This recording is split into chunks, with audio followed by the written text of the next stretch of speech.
Son las 7:41 y a propósito de la investigación de Arduino Tomasi sobre anomalías en el número de muertos por causas de violencia entre el 2009 y el 2017, yo quiero saludar al general Juan Carlos Rueda, general de la Policía en Servicio Pasivo.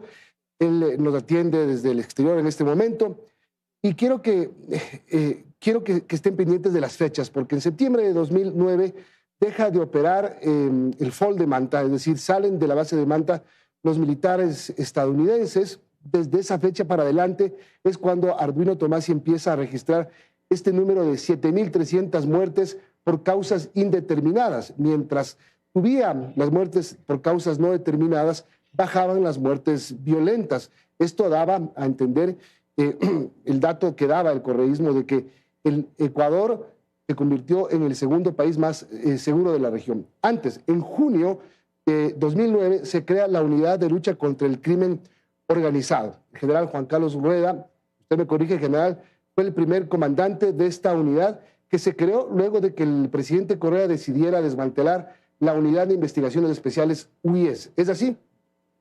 Así es, Milton, buenos días. Buenos días a los televidentes. Gracias. Se crea la ULCO, la Unidad de Lucha contra el Crimen Organizado, para tratar temas importantes, entre ellos el narcotráfico, el terrorismo y la migración irregular. Después de que se creó la ULCO, después de que pasó lo de la salida de la base de Manta o del cierre de operaciones estadounidense de la base de Manta, usted vio esta investigación de Arduino Tomasi. ¿Qué le parecen las cifras que él da? Mire, yo creo que la investigación del señor Tomasi es una investigación que nace desde un ámbito académico y los argumentos que uno debe tener para argumentar en favor o en contra de esta hipótesis que plantea el académico deben ser en ese ámbito. Y yo creo que el título de un investigador que está haciendo un postdoctorando en una universidad prestigiosa tiene que ser tomado en cuenta. Y yo creo que desde mi experiencia quiero decir que efectivamente las cifras negras han sido un elemento que debe ser estudiado desde la criminología, desde la estadística criminal, y deben dar aportes para transparentar lo que en realidad ha sucedido. Yo creo que efectivamente usted hace un recuento de esa articulación de la Unidad de Investigaciones Especiales, que era una unidad que contaba con un capital de información proveniente especialmente de la cooperación internacional y también con el apoyo logístico y financiero para desarrollar operaciones. Y esta unidad fue desarticulada. También hubo en ese momento fue desarticulada la cooperación en el FOL, y esto obviamente nos dejaba al país, ¿no? Le dejaba sin las herramientas o las pocas herramientas útiles y efectivas, eficientes que había tenido en su lucha contra el crimen organizado, en ese entonces contra el narcotráfico, que estaba dando ya señales fuertes de la presencia de organizaciones internacionales como los carteles mexicanos, los carteles colombianos, y su vinculación con los órganos terroristas de ese país, específicamente con las FARC. Y el gobierno de la República en ese momento tomó una decisión a pretexto de soberanía nacional, desarticular estos esfuerzos nacionales e internacionales, y la Unidad de Lucha contra el Crimen Organizado realmente se veía con unas capacidades disminuidas, y obviamente nosotros como oficiales a cargo de este trabajo teníamos que hacer todos los esfuerzos, obviamente sin contar con todas las herramientas que fueron cercenadas, por decirlo de una forma, por estas acciones políticas, ideológicas. Y de igual forma creo que después de ver los elementos que aporta el señor doctor Tomasi, Creo que eso demuestra claramente que han confluido ahí varias cosas, las que ya le acabo de explicar, que son de origen político, ideológico, y que también trataban de justificar a ultranza el éxito de una política de seguridad que a todas luces estaba dando resultados negativos, al menos en el ámbito de la lucha contra el crimen organizado. Y las consecuencias las estamos viviendo una década después, o más de una década después, por el ensañamiento que han tenido estas operaciones criminales y su infiltración en todos los ámbitos de la política. Cabe indicar que a ese entonces ya teníamos serias sospechas en la Unidad de Investigaciones Especiales y lo propio en la Unidad de Lucha contra el Crimen Organizado del financiamiento de las campañas políticas y es de conocimiento público, efectivamente, que la campaña de la Revolución Ciudadana fue en parte o en mucho auspiciada tanto por las FARC como por el narcotráfico. Ahí están las evidentes declaraciones de Raúl Reyes, de los testimonios de los capos del narcotráfico asociados a este partido, como son los Ostaiza, en operaciones que sin duda son de una magnitud considerable. Y esta cifra negra, en unos casos, se produce por intereses, como en este caso, intereses ideológicos, políticos, sino mafiosos. También se puede producir por la debilidad institucional, porque hay quienes hacen las definiciones y manejan instituciones como el INE. Sí, dígame. Cuando usted dice que en ese momento ustedes ya tenían evidencias como unidad de lucha contra el crimen organizado de que el narcotráfico se había infiltrado en la política, ¿se puede decir que tiene algo de sustento lo que se habla en la investigación y el análisis que incluso hace el columnista de Expreso, Roberto Aguilar, de la Pax Narca? Es decir, había paz porque no es que era efectiva la guerra contra el narcotráfico, sino que había acuerdo con estos grupos. A mí me parece que las conclusiones que están descritas en esta investigación a nivel de hipótesis, lo menos que requieren es una investigación seria y no descalificar al autor de esta investigación, que es un esfuerzo académico importante. Yo creo que efectivamente hay un acuerdo que surge precisamente del financiamiento de estas campañas. ¿De dónde surgieron estos recursos? Precisamente del narcotráfico y precisamente de organizaciones terroristas y organizaciones de narcotráfico que están vinculadas con las mafias que ya estaban presentes en ese entonces, las mafias de Sinaloa y las mafias resultantes de la disgregación, de la atomización que se produjo luego del combate que se efectuó en Colombia y que luego ocuparon ese rol y el negocio las fuerzas revolucionarias de Colombia. Y también hay que hacer también un recuerdo a esa época de este acuerdo que se generó con las pandillas juveniles, que luego son los soldados de estos grandes carteles. Yo creo que hay muchas... Que también ocurre en 2009, es decir, 2009 tiene tres cosas importantes: desmantelamiento de la UIS, creación de la ULCO, salida del FOL de Manta y el acuerdo con grupos pandilleros. En lo político general, el discurso y la data que presentaba el gobierno de Rafael Correa tenía que justificar que el Ecuador podía ser mejor y más seguro saliendo los estadounidenses de la base de Manta. Las cifras que presentaba el gobierno de Rafael Correa ponen al Ecuador como el segundo país más seguro de la región por la baja de muertes violentas.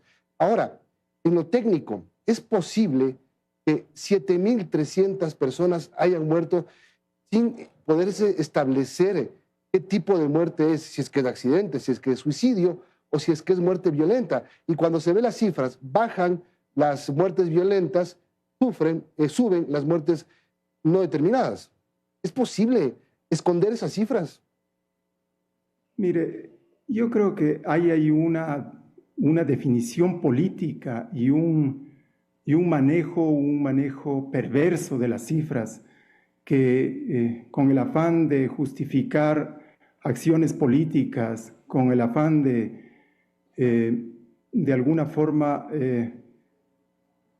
satisfacer a sus egos en el éxito de una política de seguridad que a todas luces ha hecho aguas, y que el momento en que los órganos de difusión de esta información están dominadas por personajes que seguramente se han hecho eco de esta necesidad que tenía el gobierno de trascender su gestión de seguridad con cifras, lo que han hecho es construir unas cifras que justifiquen su relato, y eso es terriblemente perverso para la seguridad del país, para las instituciones. Seguramente esto demandará una investigación de mayor alcance para que se aclaren efectivamente si esas causas que ahora arguyen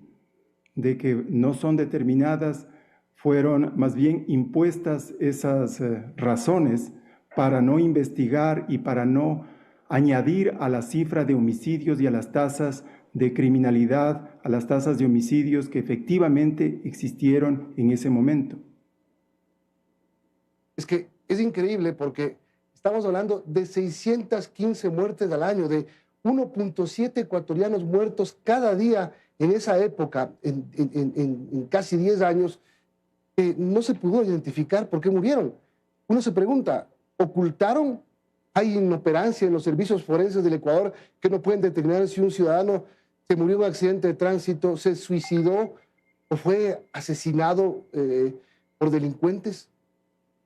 Hay dos cosas, o es mentira todo o hay una inoperancia en el trabajo forense que se hizo en ese momento. Yo creo que las estadísticas, hay varias definiciones. Las estadísticas pueden ser policiales, forenses, estadísticas judiciales, estadísticas fiscales, y cada uno tiene algunos protocolos para que las muertes sean calificadas dentro de un determinado, de una determinada categoría. Esto refleja más bien la poca institucionalidad que existe en el ámbito forense, en el ámbito institucional, en el judicial, y una institucionalidad que se acomoda a las cifras que le entregan, se acomoda fácilmente, o por la manipulación que existe desde el gobierno, que le interesa mantener una cifra negra, oculta, para beneficiarse con una propaganda del éxito de sus políticas.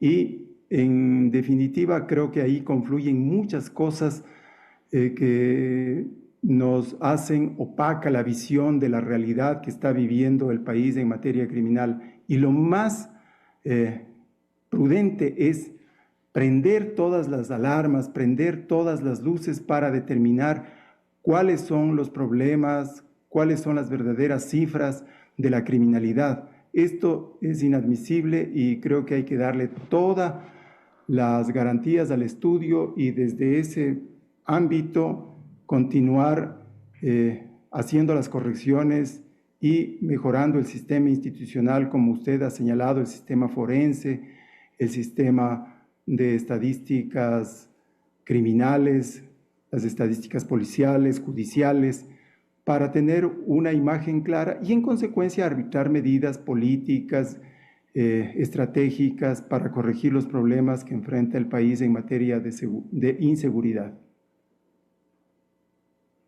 General, quiero terminar haciéndole dos preguntas. Primero, desde su experiencia, además, como oficial de policía en servicio activo durante el 2009, 2010, 2011, la salida de la operación militar estadounidense de la base de Manta dio el resultado que el gobierno de Rafael Correa lo anunció. Segundo, ¿el Ecuador fue un país más seguro en esa época? Mire, yo creo que tanto esa acción como la desarticulación de la UIES, la desarticulación de la de la base de Manta, una serie de medidas jurídico-institucionales que franqueaban la acción del crimen internacional, como este tema de la ciudadanía universal, las reformas en el Código Penal. Muchas acciones convergen y nos dicen que el país es, a raíz de esto, mucho más inseguro. Y ahí se consolidaron las organizaciones que contribuyeron o que fueron de alguna forma aliadas a este régimen, aliadas financiándole, y aliadas no solamente en una forma oral, sino con recursos, con dinero, con presupuestos. Entonces, mal podría yo decir que el país fue más seguro. Se estuvo cocinando ahí y se estuvo, como veo, falsificando cifras, se estuvo haciendo definiciones para justificar una política, para justificar una acción que a mí más bien parece que fue una respuesta a acuerdos oscuros que se tejieron para facilitar el narcotráfico y el crimen organizado. Esta acusación es muy grave, pero los hechos son evidentes. No podemos negar, ahí están los resultados y seguimos perjudicados, y de esta forma no podremos salir si no tomamos medidas que consecuentemente contrarresten las que a su tiempo se tomaron como las recetas para salvar al país de este caos en el que ahora estamos sumidos. General, gracias por acompañarnos, por haber aceptado esta entrevista y por darnos esta versión de un tema tan delicado. El general Juan Carlos Rueda fue comandante del Distrito Metropolitano de Quito, director de Educación de la Policía Nacional, entre otras cosas, el primer comandante de la Unidad de Lucha contra el Crimen Organizado de 2009. Tenga buen día, general. Gracias. Gracias a usted, Milton. Buenos días. 7:59, tenemos que despedir. Vienen las noticias locales. Liz, nos vemos mañana, contigo en la tarde también y en la noche conmigo. Que tengan todos un buen día.